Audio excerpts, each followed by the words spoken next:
अस्सलाम वालेकुम नाजरीन, आप देख रहे हैं प्रोग्राम इकोनॉमी इन फोकस। मैं हूं आपकी मेज़बान नताशा हसीब। नाज़रीन, मार्केट की बात करेंगे। अगेन एक नया माइलस्टोन आज के दिन अचीव हुआ, सस्टेन हुआ। 1,05,000 से मार्केट तजावुज़ कर गई।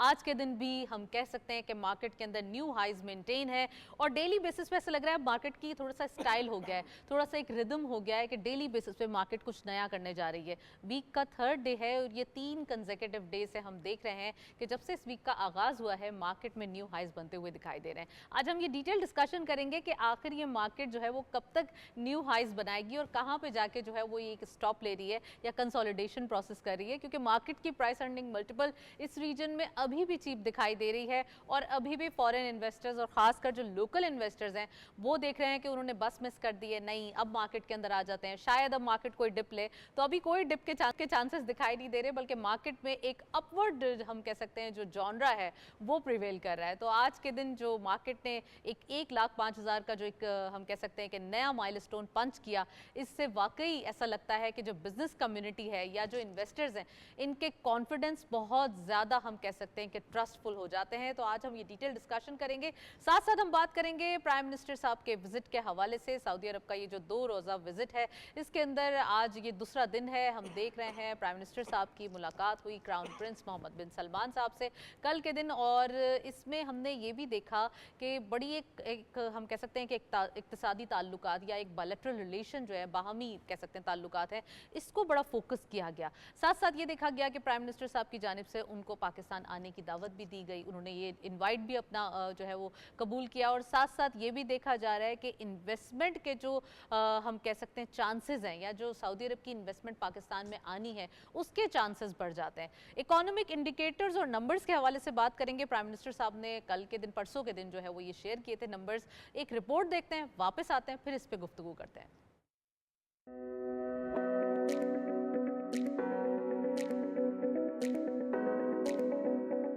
मुआशी इस्तिलाह में अशिया और खिदमात की कीमतों में अमूमी और मुसलसल इजाफे को अफराते ज़र या महंगाई कहते हैं। ये एक इक्तिसादी मज़र है जिसके नतीजे में करेंसी की कदर कम हो जाती है। ये आम तौर पर मईशत में तलब और रसद के दरमियान अदम तवाज़ुन समेत दीगर अवामिल के बाइस होता है, जिससे अवाम की कुव्वत खरीदारी मुतासिर होती है। मौजूदा हुकूमत की मौसर और मुस्बत मुआशी पॉलिसियों के बाइस वतन अजीज में नवंबर 2024 के दौरान अफराते ज़र की शरह में नुमाया कमी देखी गई है। इस कमी के पीछे बुनियादी अवामिल में ईंधन और अशियाए ज़रूरिया की कीमतों में इस्तेहकाम, डॉलर के मुकाबले में रुपए की कदर में बेहतरी और हुकूमत की सख्त मालियाती पॉलिसीज शामिल हैं। हुकूमत ने मईशत की बहाली के लिए मुख्तलिफ इकदामात किए हैं, जिनमें शरह सूद में कमी, IMF प्रोग्राम के तहत इस्लाहात और बुनियादी ढांचे के मंसूबों की माली मावनत शामिल है। कंज्यूमर प्राइस इंडेक्स के मुताबिक सालाना बुनियादों पर महंगाई की शरह 7.88% रही, जो पिछले साल नवंबर में 29.2% थी। इसके नतीजे में सारिफीन के एतमाद में इजाफा हुआ है, जबकि मुआशी माहिरीन का कहना है कि इससे सनती और कारोबारी शोबों के लिए मालियाती अखराजात कम होंगे और मईशत में तवाज़ुन पैदा होने के इम्कानात रोशन हैं। अफराते ज़र के मईशत पर मुस्बत और मनफी दोनों असरात होते हैं। इसके तवाज़ुन को बरकरार रखना एक मुस्तहकम मईशत के लिए इंतहाई जरूरी है। विफाकी इदारा शुमारियात के मुताबिक अक्टूबर 2024 में अफराते ज़र 7.2% थी, जो नवंबर में कम होकर 4.9% रह गई, जो गुज़िश्ता 78 महीनों में कम तरीन शरह है। ये कमी बुनियादी तौर पर अशियाए खुरोनोश की कीमतों में इस्तेहकाम और दीगर शोबों में महंगाई की शरह में कमी के बाइस हुई है। Welcome back. आपने देखा कि एक तरफ जो महंगाई की शरह में कमी देखी गई, यानी कि कहाँ हम 38% पे इन्फ्लेशन पे थे, आज हम 4.9% पे है। यानी कि अगर थोड़ा सा मंथ ऑन मंथ बेसिस पे देखा जाए तो बहुत ही ये हम कह सकते हैं ज़बरदस्त नंबर्स हैं। इसकी वजह से जो इंटरेस्ट रेट है यानी पॉलिसी रेट है वो कम हुआ, अग्रेसिवली लास्ट ईयर बढ़ाया गया 22% पे इंटरेस्ट रेट, 38% पे महंगाई, आज हम कह सकते हैं कि 15% पे इंटरेस्ट रेट और साथ साथ 4.9% पे इन्फ्लेशन। बहुत ही एक हम कह सकते हैं ये जर्नी थी, बहुत मुश्किल वक्त था, और वो कहते हैं ना कि आग का दरिया और डूब के जाना है, तो वाकई ये सफ़र हमने डूब के किया है। सो आज हम इसके ऊपर डिटेल डिस्कशन करेंगे। We have your exclusive panel, उनको खुशामदीद कहते हैं। हमें ज्वाइन किया है मुनीर अहमद शाह साहब ने। आप प्रेसिडेंट है Pakistani executive forum Saudi Arabia के, उनको वेलकम करते हैं। अस्सलाम वालेकुम sir, welcome to the show. Malik Arshad Mahmood sahab ने भी हमें ज्वाइन किया है। आप बिजनेसमैन भी हैं, इकोनॉमिस्ट भी हैं, उनको भी वेलकम करेंगे। अस्सलाम वालेकुम मलिक अरशद साहब, वेरी वार्म वेलकम। और अब से कुछ देर बाद स्काइप पे हमारे साथ मौजूद होंगे परवेज़ हारून मद्रास वाला साहब, इंडस्ट्रियलिस्ट हैं, उनको भी खुशामदीद कहेंगे। मैं प्रोग्राम का बाकायदा आगाज़ करूँगी मुनीर साहब से कि यकीनन मुनीर साहब आप देख रहे हैं ओवरऑल सऊदी अरब के हवाले से जो हमारी तैयारियां हैं और ख़ासकर जो हमने रिपोर्ट देखी, पहले मैं चाहती हूँ कि इकॉनमी के नंबर्स के हवाले से हम बात करें जो कि गुड न्यूज़ भी है हमारे लिए। स्टॉक मार्केट का आगे बढ़ना, इकॉनमी का एक हम कह सकते हैं कि अपवर्ड डायरेक्शन में ट्रेड करना, फिस्कल डिसिप्लिन को कंट्रोल करना और ख़ासकर जो हमारे टैक्स का जो एक हम कह सकते हैं निज़ाम था उसमें रिफॉर्म्स लाना, कितने ज़्यादा माइलस्टोन पाकिस्तान ने अचीव कर लिए एक साल के अंदर? जी, मैं इसका क्रेडिट मौजूदा गवर्नमेंट को देता हूँ, जिस एफर्ट से उन्होंने इस रास्ते से आगे चल के निकाला। और साथ ही मैं इतना क्रेडिट सऊदी गवर्नमेंट को देता हूँ क्योंकि उन्होंने जिस तरह इनके साथ जॉइंट वेंचर करके इनको सपोर्ट किया और जिस तरह इनको लेके चल रहे हैं और सपोर्ट कर रहे हैं, डिफरेंट प्रोजेक्ट्स ला रहे हैं, तो ये सारा दोनों हुकूमतों का मिल के ही, क्योंकि ब्रदराना जो उनके तल्लुकात हैं आपस में मिल के काम कर रहे हैं, तो ये दोनों गवर्नमेंट को जाता है। और जिस तरह हमारी जैसे डिफरेंट डिपार्टमेंट्स हैं जो इनको सपोर्ट कर रहे हैं, प्राइम मिनिस्टर साहब की काविश हैं, वो स्पेशली सऊदी अरब गए, इससे पहले सऊदी अरब से डेलीगेशन आया, पूरा एक जहाज़ भर के आया जिसमें से मिनिस्टर्स भी थे, जिसके अंदर बिजनेसमैन भी थे। तो ये इनका एक कलीदी रोल है इसके अंदर, इसको इंक्रीज़ करना है।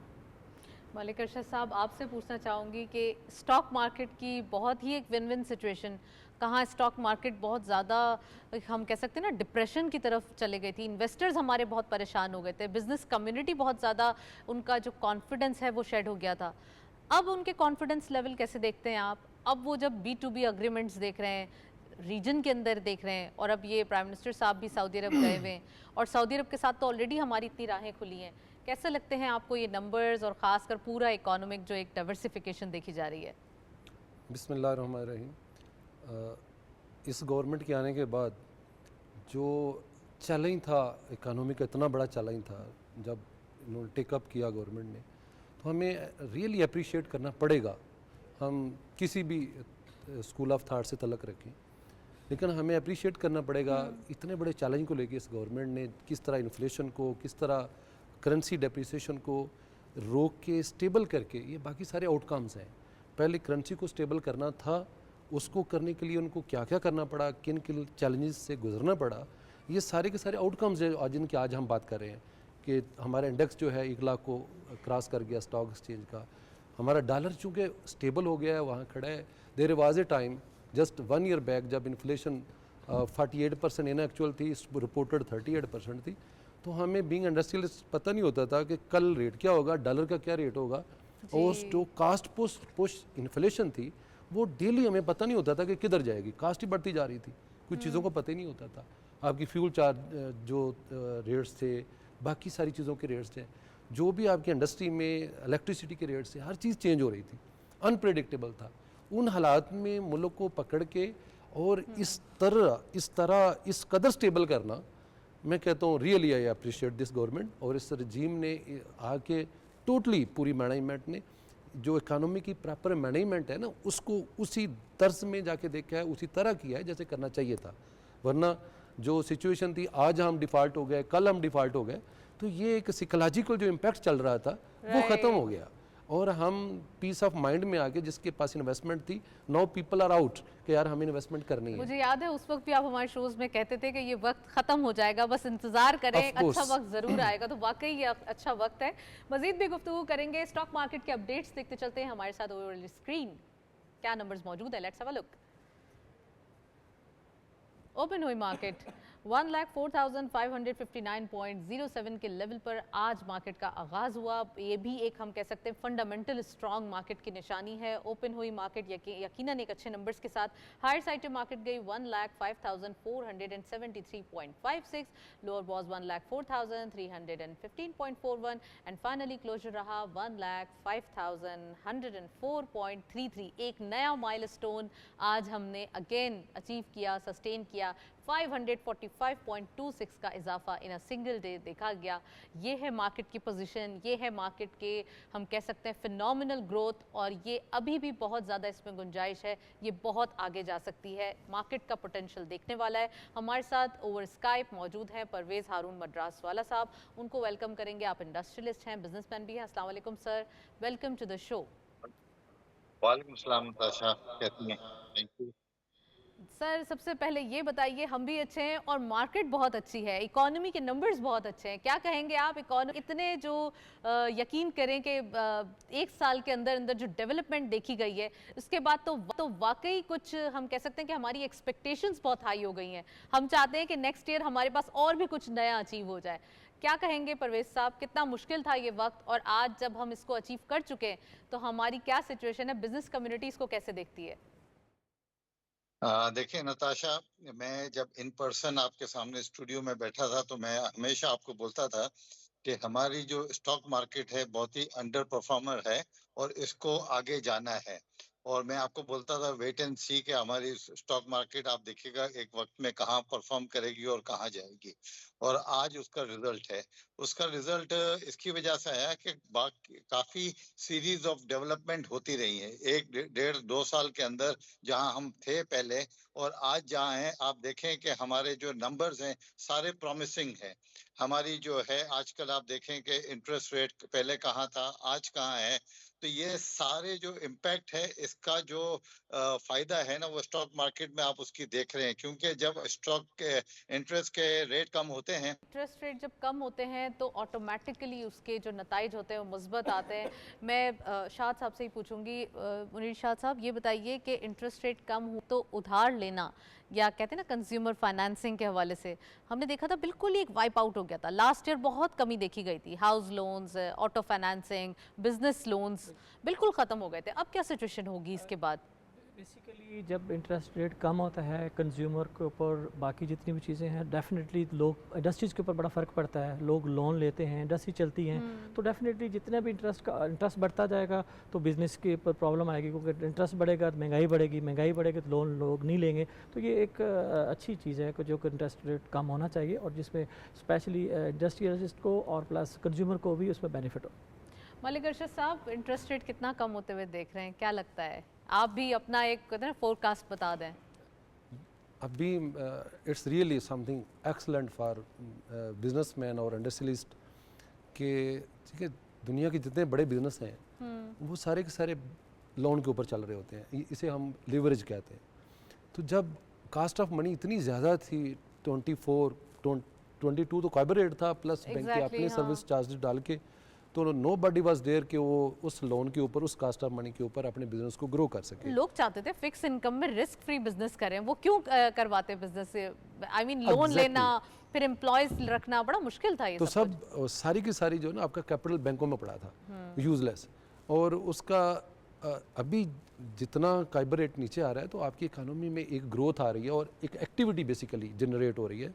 और लोन लेके फिर बड़े बिजनेसमैन जो है, बड़ी इंडस्ट्री जो है, उसको स्पेशली बहुत ज़्यादा एडवांटेज होता है जब कास्ट ऑफ मनी कम होती है, आपकी कास्ट ऑफ प्रोडक्शन कम हो जाती है, फिर आपकी इन्फ्लेशन जो कम होती जा रही है, इसमें इसका अभी बहुत बड़ा रोल है जो आपका काइबर रेट नीचे आया है।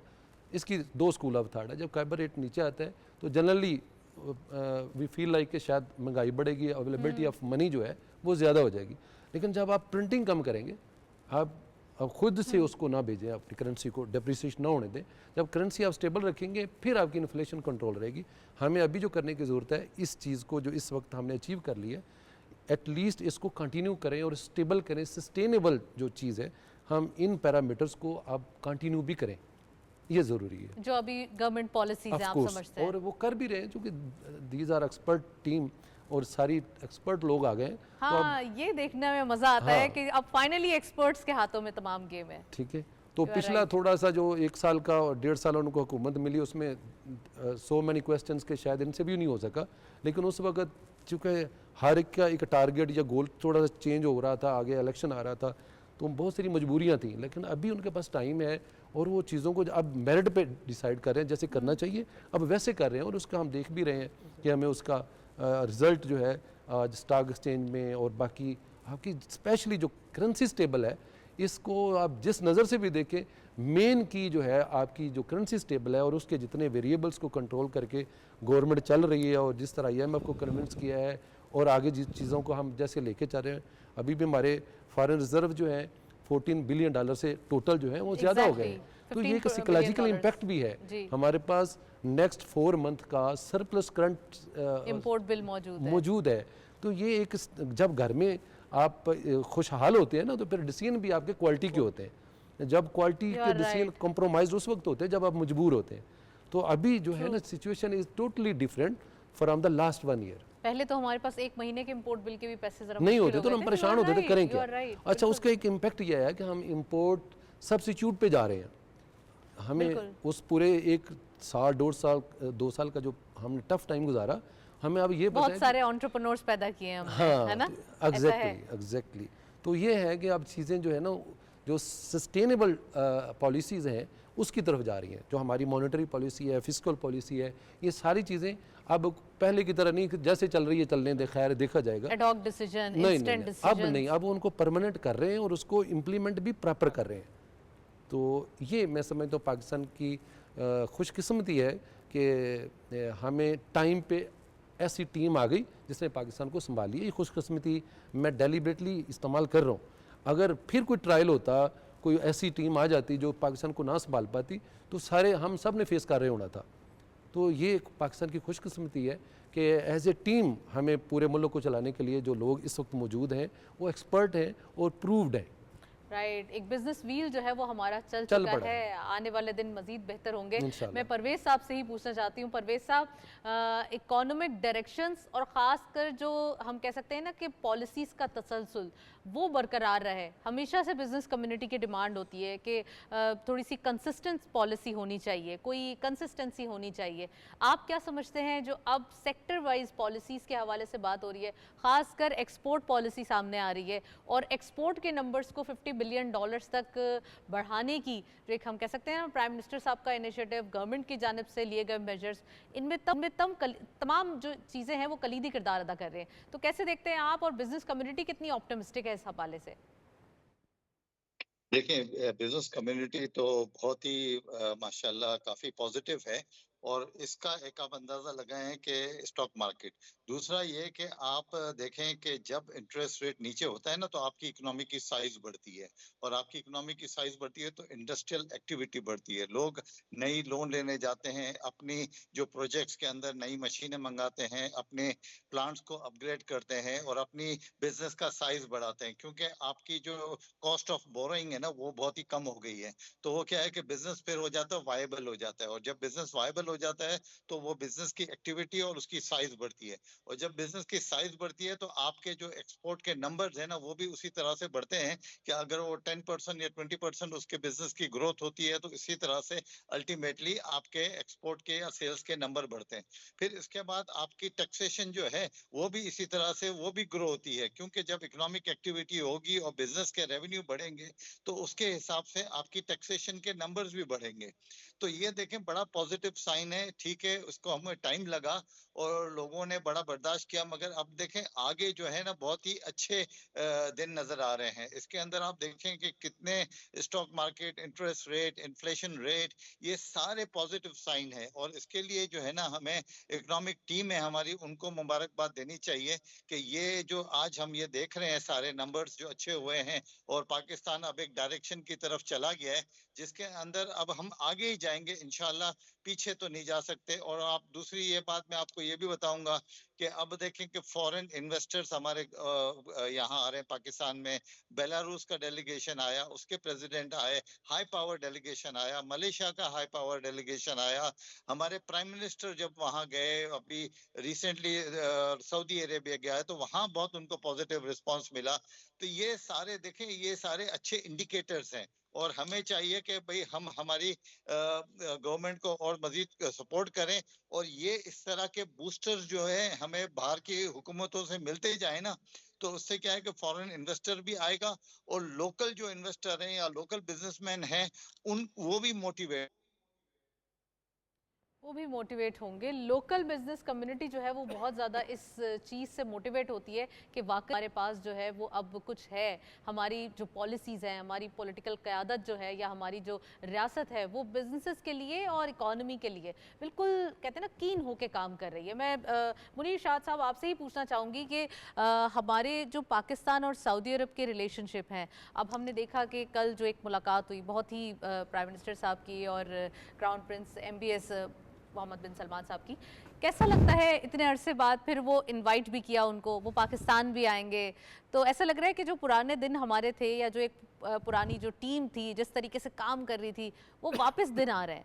बिल्कुल आपने सही कहा, पाकिस्तान और सऊदी अरब के हमेशा रिलेशन अच्छे रहे हैं, कभी ऐसा दौर नहीं आया, आपको पता होगा, हमेशा अच्छे रहें और उन्होंने सपोर्ट किया। और इस टाइम जो सऊदी गवर्नमेंट है उनका स्पेशल मिशन है, उन्होंने अपनी लोकल सऊदी गवर्नमेंट के अलावा सऊदी बिज़नेस कम्युनिटी को भी कहा है कि पाकिस्तान को सपोर्ट करें, पाकिस्तान जाके बिज़नेस करें। और इवन अभी रिसेंटली अभी सैटरडे को हम खुद डेलीगेशन लेके आए हैं यहाँ पे, जिसमें सऊदी इन्वॉल्व हैं, डिफरेंट MOUs अदर दिन गवर्नमेंट किए हैं साइन। इसका सऊदियों को ये है कि B2B किए हैं, प्राइवेट, तो जो कि बिलियन के प्रोजेक्ट होंगे जो यहाँ पे सऊदी इन्वेस्ट कर रहे हैं, एग्रीकल्चर में कर रहे हैं, माइनिंग में कर रहे हैं, एक तो गवर्नमेंट्स कर रही है, प्राइवेट हम B2B कर रहे हैं। तो मैं अभी उस बिज़नेस का डेलीगेशन का हिस्सा था यहाँ पे भी, और पहले जो बिज़नेस डेलीगेशन आया तो उसके स्पेशली गवर्नमेंट के बरादराना ताल्लुक, क्योंकि एक रिलीजियस भी हैं और दूसरा हम एक दूसरे की बहुत ऑनर करते हैं, तो हमेशा से अच्छे रिलेशन रहे। तो हमेशा उनकी ख्वाहिश होती है सऊदी गवर्नमेंट की और सऊदियों की भी कि हम पाकिस्तान को सपोर्ट करें और पाकिस्तान सस्टेन करें।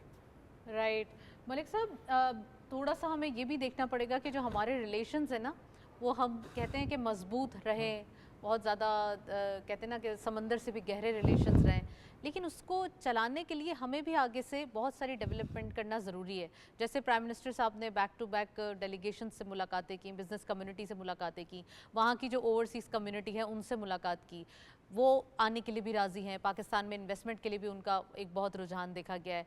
तो क्या लगता है आपको, कैसे उनको पॉलिसीज़ या कैसे उनको अट्रैक्शन दी जाएगी, टैक्सेस के हवाले से छूट दी जाएगी कि वो आएँ यहाँ अपने मुल्क में अपना पैसा भी लाएँ, इन्वेस्टमेंट भी करें और फ़ायदे भी लें?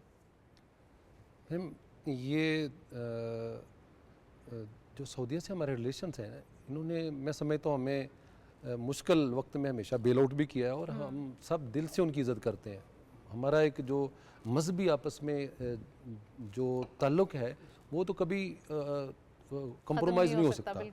और सबसे अच्छी बात अब ये हुई है कि हम डोनेशन वाले फ्रेम ऑफ माइंड से निकल के हम B2B और बिज़नेस के ऊपर चले गए। हम डायरेक्ट फॉरेन इन्वेस्टमेंट जो सऊदीया के लोग हैं, अच्छा ये लॉन्ग टर्म रिलेशन का सबसे बड़ा जो कलीदी रोल होगा वो यही होगा कि वो लोग इधर आके इन्वेस्टमेंट कर रहे हैं और एग्रीमेंट्स कर रहे हैं और यहाँ अपना बिजनेस डेवलप कर रहे हैं, और लाइक पाकिस्तान के लोग भी उधर जाके इन्वेस्टमेंट कर रहे हैं।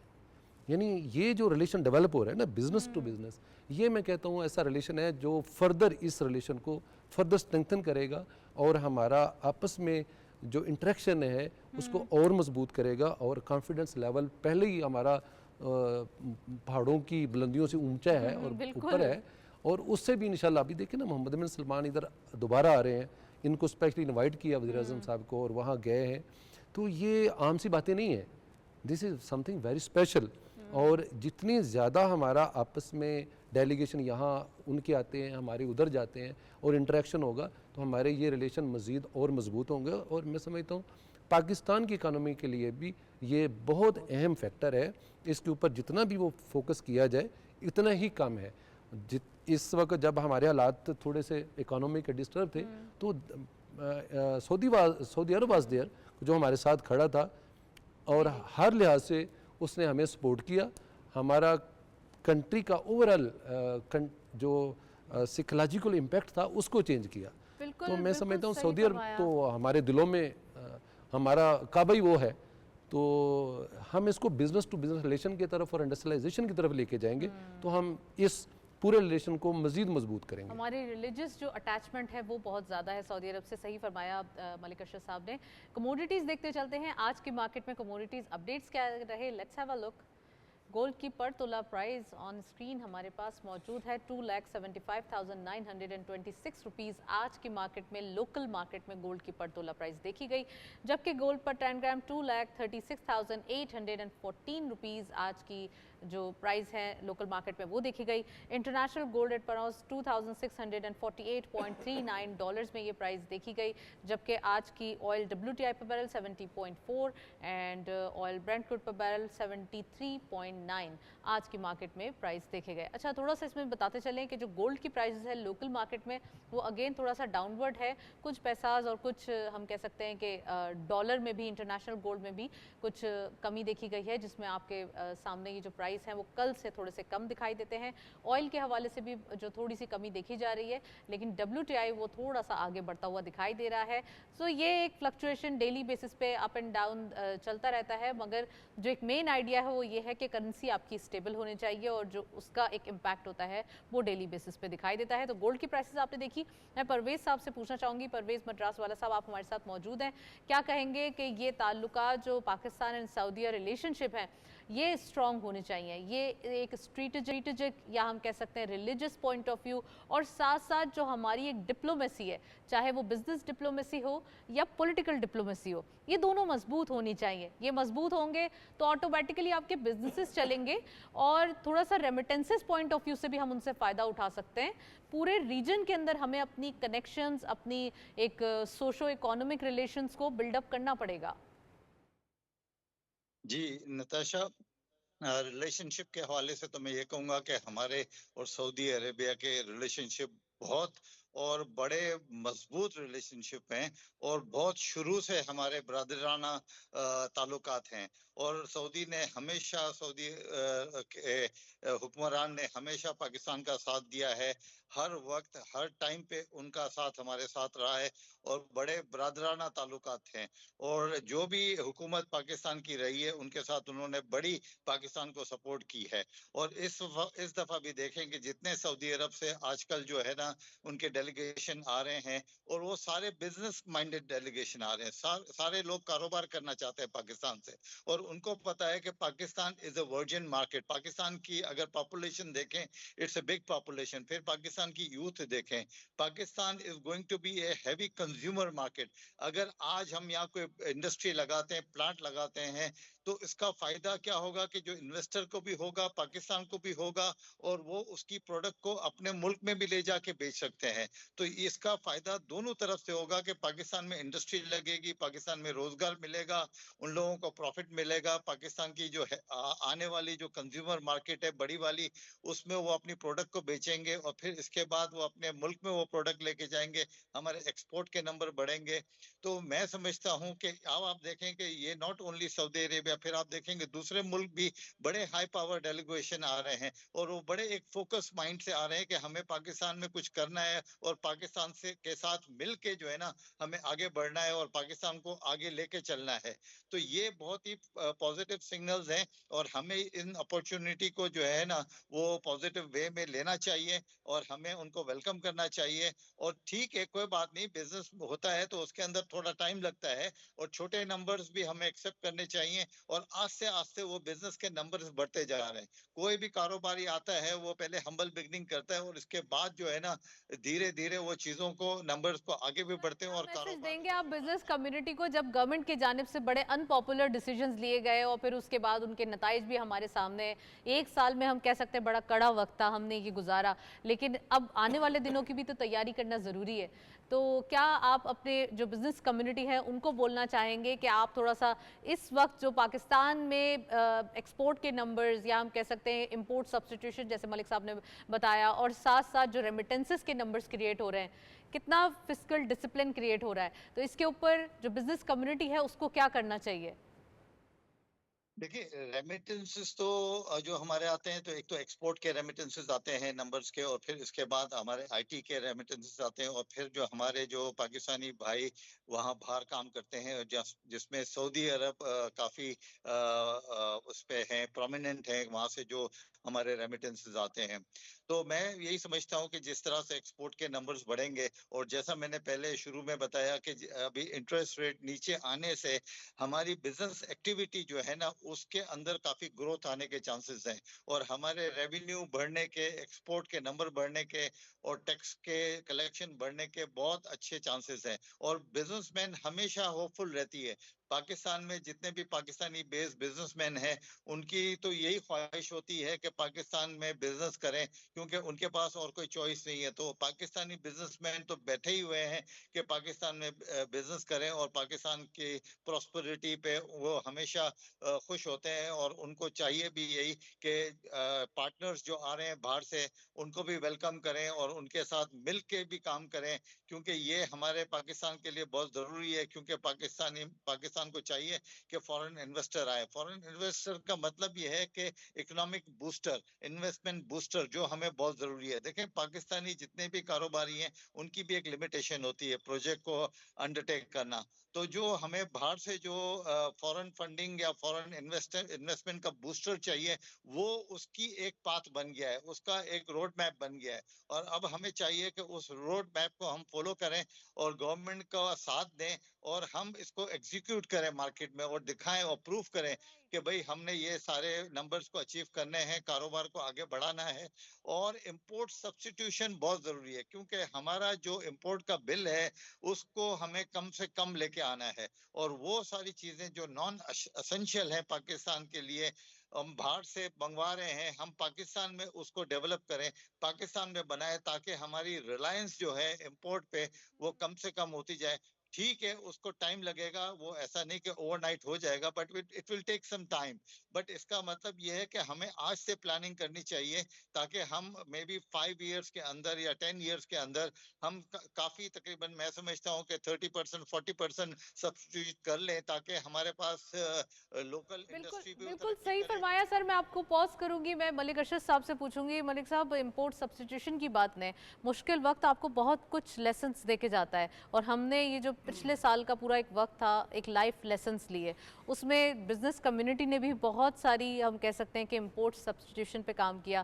खासकर जब हमने देखा था कि जब एक हम बात कर रहे थे 2 साल पहले की, कि जब एक इंटरिम सेटअप से पहले जो सेटअप था, और उस वक्त इंपोर्ट बैन किया गया ताकि डिफ़ॉल्ट के ख़तरात ख़त्म हो जाएं।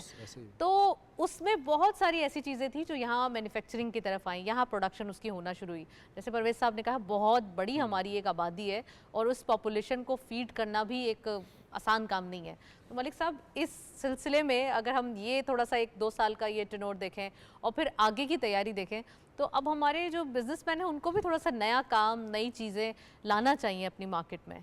ऑफ कोर्स ये इस वक्त जो हमारे पॉजिटिव इंडिकेटर्स हैं, हमको इनको यूज़ करते हुए, लाइक जैसे हमारी करेंसी जो है स्टेबल हो गई है, डेप्रिसिएशन नहीं हो रही, और हमारा काइबर रेट नीचे आ गया, 250 बेसिस पॉइंट नीचे आया, और अभी सिंगल डिजिट में इंशाल्लाह ये चला जाएगा इंशाल्लाह। तो ये आपकी इलेक्ट्रिसिटी कास्ट, आपकी कास्ट ऑफ प्रोडक्शन ओवरऑल कम हो गई है। तो ये आप जब एक्सपोर्ट में जाएंगे, तो ये आप कंपेटिटिव होंगे in international market in rates. आप अब एक्सपोर्ट आपकी, आप $50 बिलियन, देखिए बांग्लादेश $70 बिलियन का टारगेट रख के चल रहे हैं। जी। तो हम भी इस end without producing any single bale of cotton. ये ज़रूरी है कि हम इंपोर्ट सब्स्टिट्यूट और मेन एक्सपोर्ट जो है ना, इसको बढ़ाने के ऊपर जितने भी हमारे एक्सपोर्ट ओरिएंटेड इंडस्ट्री है, उसको, उसकी पॉलिसीज़, उससे रिलेटेड जितने डिसीजंस हैं, वो जितने वेरिएबल्स हैं, उनको प्रॉपरली हम बूस्ट करें और उनको एक्सेलरेट करेंगे, ताकि हम अपनी एक्सपोर्ट को बढ़ा सकें। जब आप एक्सपोर्ट बढ़ाएंगे ना, तो आपकी इकानमी खुद भी खुद स्टेबल होती जाती है। आप अमेरिका देख लें, वो अपनी इंपोर्ट उतनी कम नहीं कर रहा जितनी एक्सपोर्ट बढ़ाते हैं। ठीक है, उनकी सिर्फ टेक्सटाइल की इंपोर्ट $1700 बिलियन की होती है पर एनम। तो वो आप फिर भी अपनी वहाँ इंडस्ट्री नहीं लगा रहे, लेकिन जिन चीज़ों में वो एक्सपर्टीज़ है, उनको मज़ीद बढ़ाते जा रहे हैं। तो हम भी जिनमें जो हमारी एक्सपोर्ट ओरिएंटेड इंडस्ट्री है, उसको फैसिलिटेट करके अपनी एक्सपोर्ट को बढ़ाना चाहिए। और जितनी इंपोर्ट है, हम चूंकि अमेरिका नहीं बन गया अभी, हमें अपना हमारे पास इतने रिजर्व्स नहीं हैं, और बन भी जाएंगे सर, अगर ऐसे रहेगी तो। अभी नहीं बन गया ना, बन जाएंगे इंशाल्लाह। बिल्कुल, हम उससे भी आगे निकल सकते हैं, अगर हमारा जो है वो विजन वो हो और हमारी विल वो हो कि हमने आगे निकलना है। हम निकलेंगे, क्यों नहीं निकलेंगे? हम दुनिया की 7वीं बड़ी आबादी का मुल्क है, 7वीं बड़ी आबादी का मुल्क है। अच्छा, ये पहले वीकनेस थी, भी बहुत ज़्यादा है इसमें, वीकनेस थी, अब ये स्ट्रेंथ है। चाइना और इंडिया क्यों सबके चहेते हो गए, इंडिया स्पेशली? वो इसलिए कि उनकी आबादी 1 बिलियन से ज़्यादा, 1.25 बिलियन से ज़्यादा की आबादी है, इतनी बड़ी मार्केट है, उसको फिर कोई बंदा बड़ी इकोनॉमी इग्नोर नहीं करते। जो कि मार्केट है, हम 7वीं बड़ी मार्केट है। अब हम इस बात को भी कैपिटलाइज करने की ज़रूरत है कि हम जो भी इंडस्ट्री यहाँ पे लगाते हैं वो इंडस्ट्री खुद पे खुद फिजिबल है, क्योंकि हमारी अपनी मार्केट भी अब इतनी बड़ी हो गई है। बहुत बड़ी मार्केट तो हो गई है, इसलिए right? हम जब तक अपनी एक्सपोर्ट के ऊपर यूजिंग दीज फैक्टर्स कि हमारी कार्बर रेट नीचे आ गया है और बाकी सारी चीज़ें, कास्ट ऑफ प्रोडक्शन कम हो गई है, तो B2B मीटिंग्स और ये सारी चीज़ें जो है, जितने हमारी पूरी दुनिया में कॉमर्स के ऑफिस खुले हुए हैं, इन सब चीज़ों को, उनको इस एक्टिविटी को बूस्टअप करके इसको एक्सेलरेट करने के सर मैं यहाँ आपको पॉज करूंगी। करेंसी अपडेट्स हमारे पास रेडी हैं, सो वो देखते चलते हैं आज की मार्केट में करेंसी के अपडेट्स क्या रहे। यूरो सबसे पहले देखेंगे हम जी। बाइंग रही 291.59 के लेवल पर, जबकि सेलिंग वाज 292.12 के लेवल पर आज के दिन। जबकि यूके पाउंड बाइंग रही 351.61, selling was 352.25 and US dollar buying रही 277.75, सेलिंग वाज 278.25। डॉलर प्राइसेस आप देख रहे हैं मोर और लेस कल के ही जैसे दिखाई दे रहे हैं, और अच्छी बात यह है कि रुपी कुछ ना कुछ पैसा एप्रिशिएट डेली बेसिस पे कर रहा है। चाइनीज युआन बाइंग रही 38.24, सेलिंग वाज 38.31। गल्फ कंट्रीज की जो करेंसीज हैं, जीसीसी अपडेट्स वो देखते चलते हैं। सऊदी रियाल सबसे पहले बाइंग रही 73.96 के लेवल पर, selling was 74.09। UAE dirham buying at 76.16, selling was 76.3। Omani riyal thirdly buying रही 721.74, selling was 723.25 and lastly Kuwaiti dinar buying रही 903.8, सेलिंग वाज 905.42। आज की मार्केट में करेंसी रेट्स आपने देखे, और करेंसी की जो एक सिचुएशन है, हम कह सकते हैं कि पाकिस्तान की जो एक करेंसी है वो थोड़ी सी अप्रिसिएशन की तरफ ही डेली बेसिस पे जा रही है, जिसकी वजह से गोल्ड प्राइसेस में भी लोकल मार्केट में आपने देखा कि कुछ गिरावट देखी गई। हमारे साथ मुनीर शाद साहब भी मौजूद हैं, मलिक अरशद साहब भी मौजूद हैं। मैं मुनीर शाद साहब से पूछना चाहूँगी, मुनीर शाद साहब करेंसी के हवाले से क्या कहेंगे, ख़ासकर जब हम देख रहे हैं कि करेंसी की अप्रिसिएशन भी देखी जा रही है और थोड़ा सा एक जो एक हम कह सकते हैं ना स्टेगनेंट पोजीशन है, जिससे बिजनेसेस में आसानी देखी जा रही है, तो कितना मुस्तहकम देखते हैं आप? इंशाल्लाह जिस तरह सऊदी गवर्नमेंट्स या अदर कंट्रीज़ की डेलीगेशंस आ रहे हैं या वो पाकिस्तान को सपोर्ट कर रहे हैं, या उनका मिशन है कि पाकिस्तान को एक लेवल पे लेके जाना है, तो इंशाल्लाह ये मैं समझता हूँ कि 50 तक जाएगा।